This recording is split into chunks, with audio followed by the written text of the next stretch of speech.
Alrighty, we're ready to work on our word block, and we'll need husk on our palette and our number 2 detailer brush.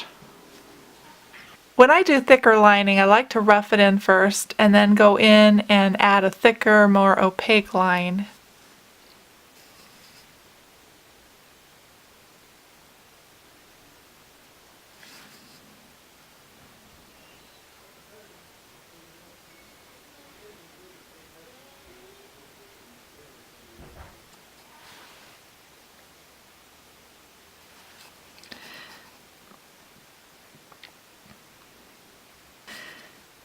It's sort of like my warm-up.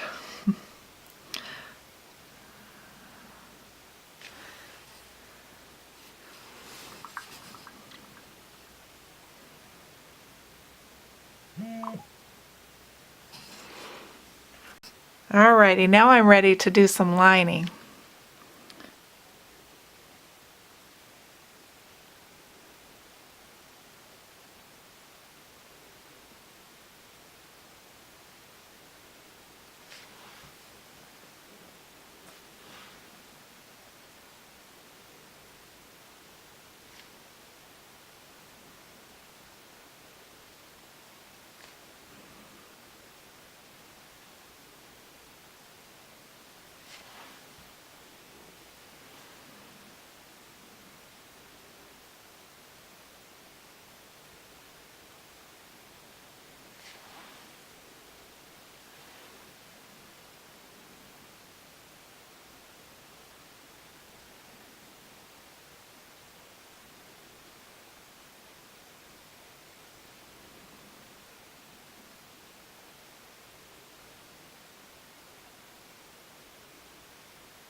Lining this type of lettering, it's important to have thin lines in some areas and thick lines in others.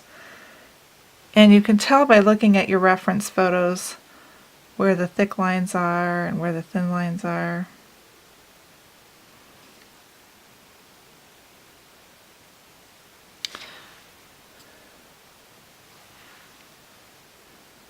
More pressure on your brush creates a thicker line. Less pressure creates a thinner line.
Okay, I'm continuing on here.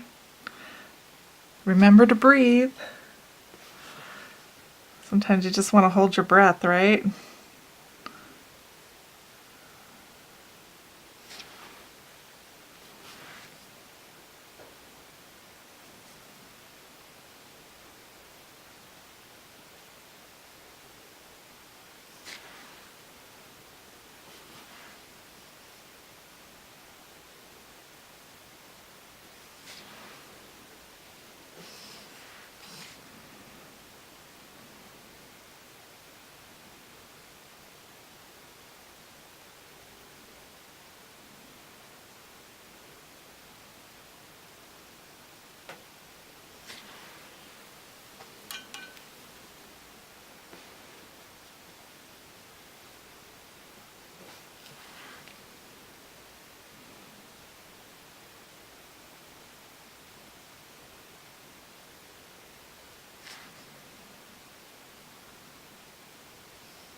This is an example of my thin line. So I've got a thin line and then it gets thick.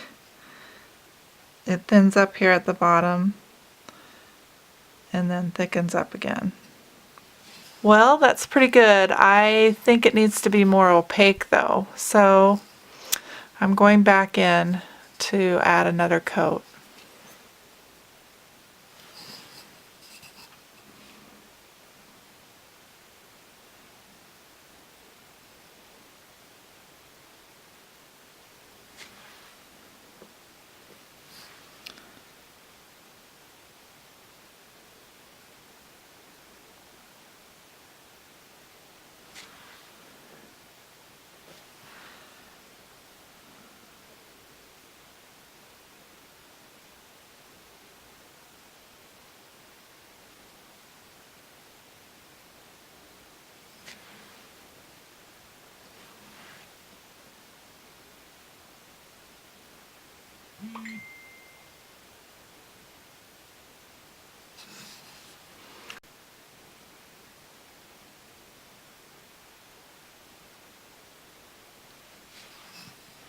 Well, I think I'm finally done. I had to work on my words a little bit longer and make them nice and opaque, and I did a little bit of cleanup in the background also. All right, let the fun begin. This is really a great technique, and I think you'll enjoy doing it. So you'll need these three things. This is cornflower blue. You'll need this on your palette, and you'll need clear glazing medium, an equal amount of both of those mixed together. And then you'll need this brush, and I call it a duster brush. It probably has some other names, but I love, love, love this brush, and it's also available on my website. All right, what we're going to be doing is dry brushing / glazing the background. It has kind of a foggy, misty look to it. You mix both the glazing medium and the paint into your brush, and then, like we've done before, swirl it out on a paper towel. You want just a hint of color on your brush. It's better to start out light. Okay, I'm going to start out with a soft stippling kind of motion. Just want to see what's going on with my brush, if I need more or less. Okay, it's starting out just right. I like the consistency that's coming out of the brush. It's very soft. Okay, so to get that foggy, misty look, you need to swirl your brush here and there, and then brush it back and forth also. So there's really no rhyme or reason. You're just going in all different directions with your brush.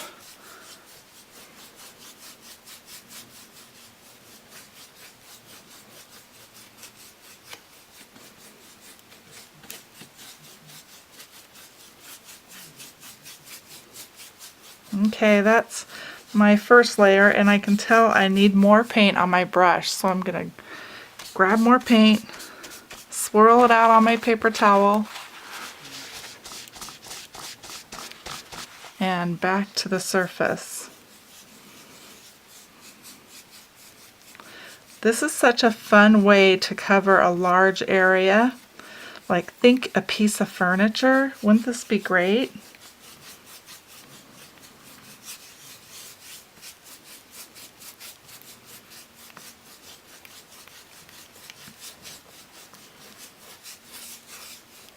Can you see it coming to life? It's awesome, isn't it?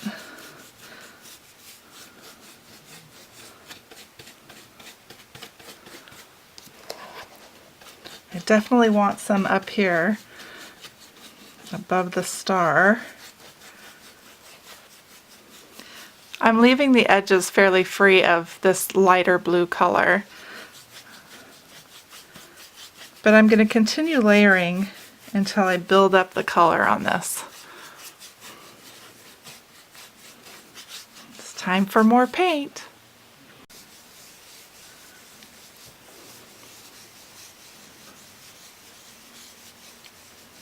I'm slowly building up the color.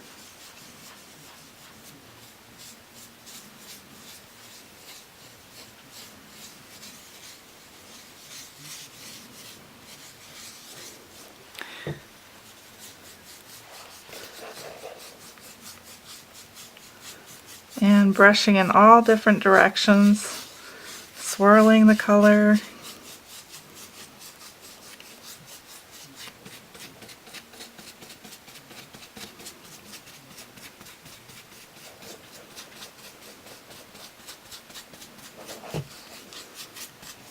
Stippling the color.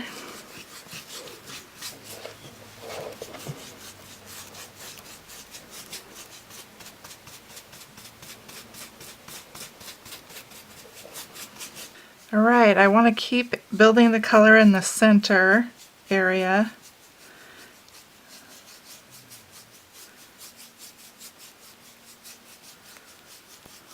Still working it.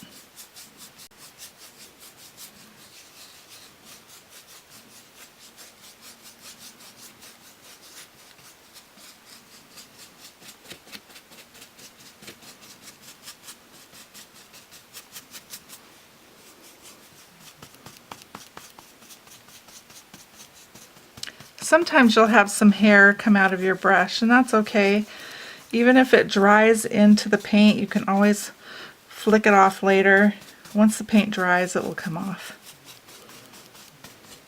So we'll let that dry, and then we'll add another color after it's dry.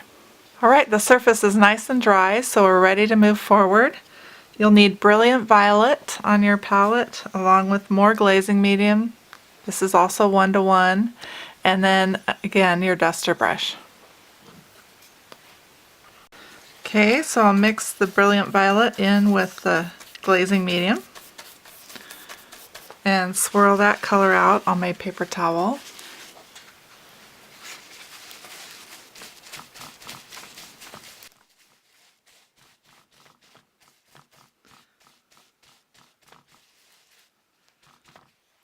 We'll just be tinting the background here and there with this color. It looks like I have a little too much on my brush still. So back to wiping it off. Okay, here we go. Just a light touch, swirling motion. Got a little bit there. Let's move down. This is very random.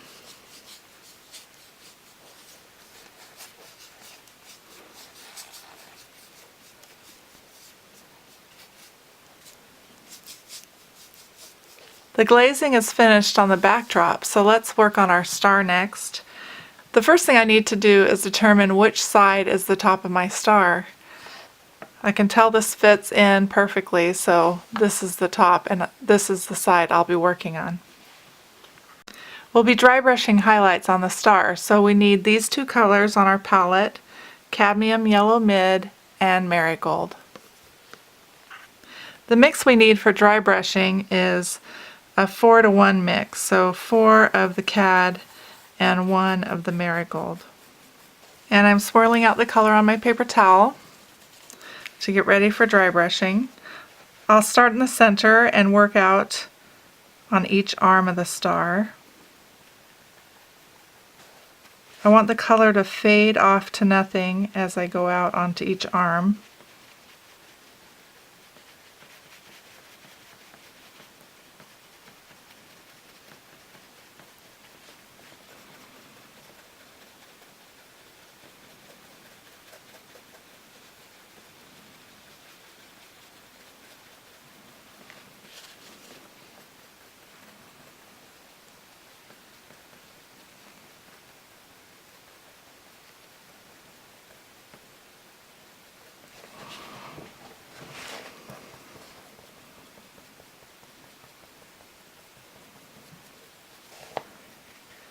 The brightest area being the center.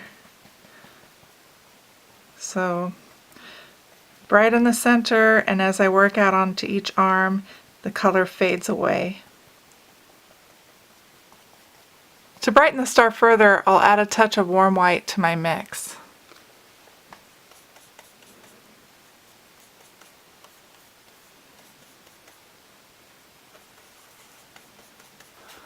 And again, swirl the color out on a paper towel. Starting in the center, and then moving out.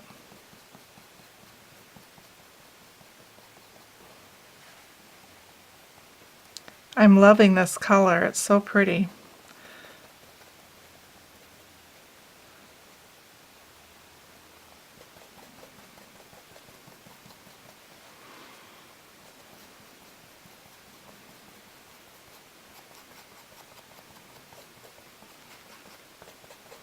I think I'll add one more layer to brighten it up. So I added even more white to my mix, so I'm getting lighter on my palette. And I'm going to brighten it up further.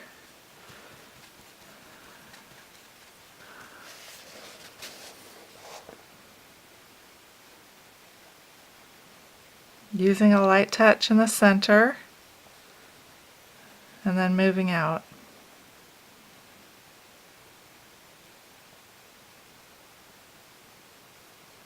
I'm catching the texture on the star and it's looking pretty cool. I like that.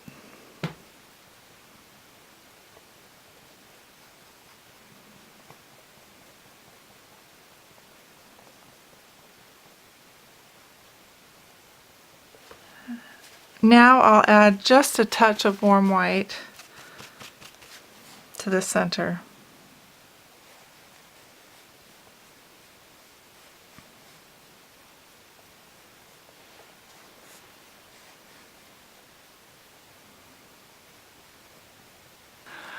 We'll be using this crackle medium next, so put a little bit of this on your palette.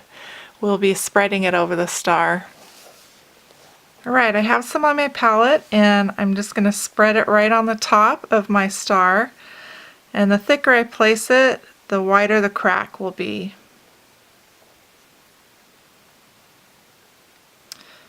Or the thinner it is, the finer the crack.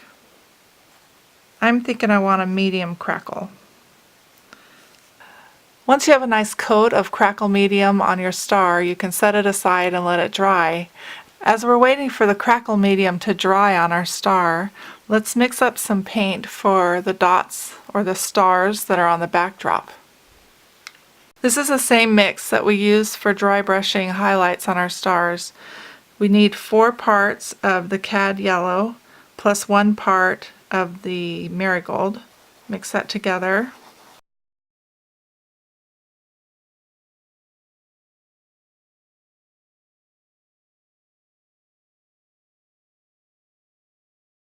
Now the dot pattern is really random because we're trying to create stars in the sky, and when you look up into the sky you see different sizes of stars, right? So it's random and it's all over the place, so just have fun, create some large dots and some smaller dots. I just use the end of a brush. You can also use a stylus to do this. Just dip your brush in the paint and have at it. So dip and then dot. You want some larger ones.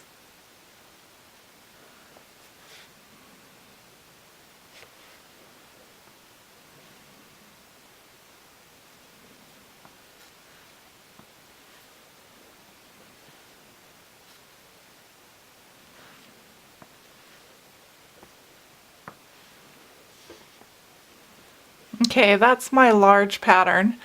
Now I'll start in with smaller dots.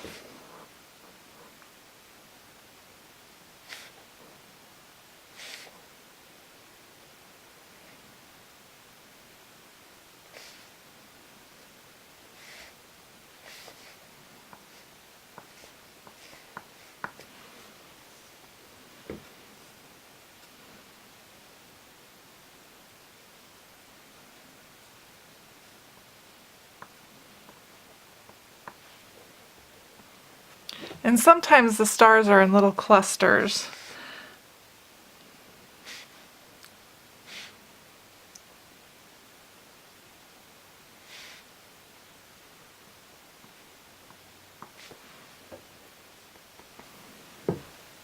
You can even get creative and create a Big Dipper or a Small Dipper. Your North Star if you want.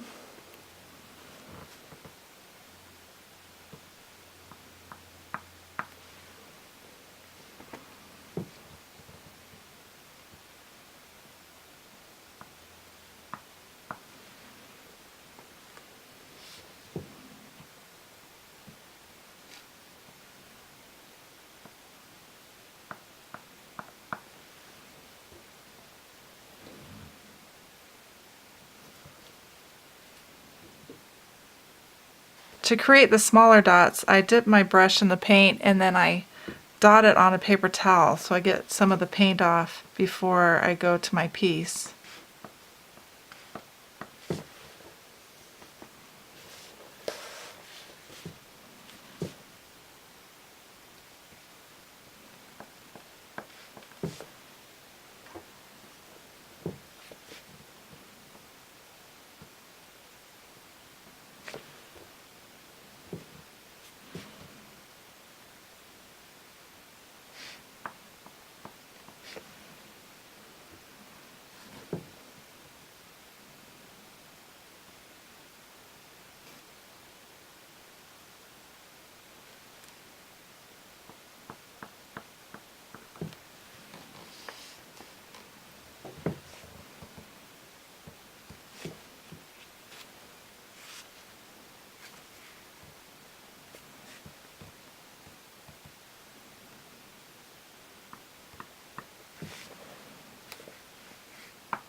Alright, now it's time to check in on our big star.